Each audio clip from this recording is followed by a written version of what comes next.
Hello friends, আমি এখানে লাউ চিংড়ি রান্না করছি। লাউ চিংড়ি দেখো আমার হয়ে গেছে মোটামুটি। এখন ধনেপাতা দিয়ে দেব। আর এখানে রান্না করছি টমেটো দিয়ে রুই মাছ দিয়ে টমেটোর ঝোল। আর এখানে লাউয়ের যে খোসাটা আছে এটাকে সেদ্ধ বসিয়ে দেব, একটু লবণ দিয়ে সেদ্ধ করে। তারপরে কালো জিরা, পেঁয়াজ, কাঁচা লঙ্কা দিয়ে সেদ্ধ করে প্রথমে বেটে নেব, তারপরে কালো জিরা, পেঁয়াজ, কাঁচা লঙ্কা দিয়ে সম্ভার দিয়ে দেব। এখন ধনেপাতা দিয়ে দেব। লাউ চিংড়ির মধ্যে ধনেপাতা দিতেই হবে, তা না হলে ভালো লাগবে না।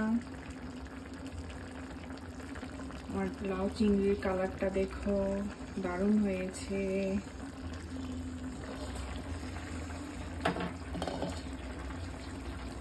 এখন আমি রুই মাছের মধ্যেও ধনেপাতা দিয়ে দেব। আমার রুই মাছও রেডি। এখন লাউয়ের ছোলাটাকে সিদ্ধ করে বেটে নেব। বাস, আমার আজকের জন্য রান্না শেষ।